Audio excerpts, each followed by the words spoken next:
এইটো ক'ত পৃথিৱীত কোন আইনত এইটো সংবিধানসন্মত আপোনালোকে নিজে এবাৰ চাই লওক এইখন ইলিগেল এক্ট আনিছে ইয়াত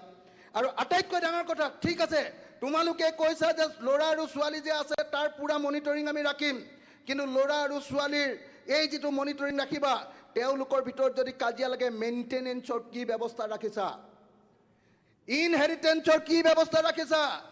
ডমেষ্টিক ভায়োলেন্সৰ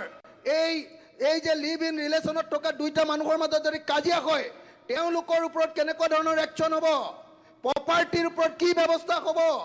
এই কথাবিলাক কিয় নিলিখিলা অৰ্থাৎ তোমালোকে আৰএছএছ আৰু বিজেপিৰ দৃষ্টিভংগী অনুসৰি মন্দাতাকলীয়া যুগলৈ গৈ তোমালোকে অকল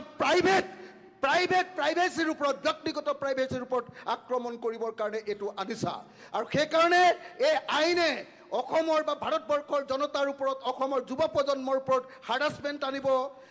একদম মৰেল পলিচিং আনিব ছ'চিয়েল কোহেশ্যন আনিব আৰু সেইকাৰণে মই ভাবোঁ যে এই আইনখন আমাৰ সংবিধানৰ বাহিৰত গুচি গৈছে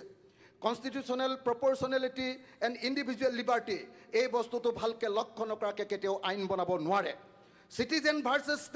ষ্টেটে চিটিজেনৰ কিমান ভিতৰলৈকে সোমাব পাৰে এইটো ইম্পৰ্টেণ্ট কথা আৰু এই আইনে আমাৰ এজন চিটিজেনৰ ওপৰত ৰাখিব পৰা যিটো খবৰদাৰী তাতকৈ বেছি ভিতৰলৈ গুচি গৈছে আৰু সেইকাৰণে আমি এই ইউচিচিখনক কেতিয়াও সমৰ্থন কৰিব নোৱাৰোঁ মই স্পষ্টভাৱে আপোনালোকক এটা কথা ক'ব খুজিছোঁ মই একদম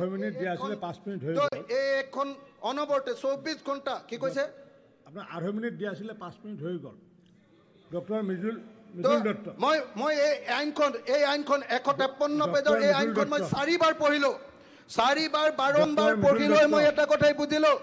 বাৰম্বাৰ পঢ়ি লৈ এটাই কথা বুজিলোঁ এই আইনত নতুন একো কথা নাই অসমৰ মুখ্যমন্ত্ৰীয়ে ভাৰতবৰ্ষত ৰেকৰ্ড কৰিবৰ কাৰণে কেনেবাকৈ ইউনিয়ন মিনিষ্ট্ৰীত চান্স পাওঁ নেকি নৰেন্দ্ৰ মোদীক তেল মাৰিব পাৰিব নেকি অমিত শ্বাহক তেল মাৰিব পাৰিব নেকি আৰু তেল মাৰিব পাৰিব নেকি কি কথা আছে কৰিবৰ কাৰণে এইখন আইন তোমাৰ বাবা এইখন আইন সেইকাৰণে বেলেগ একো কাৰণত নহয়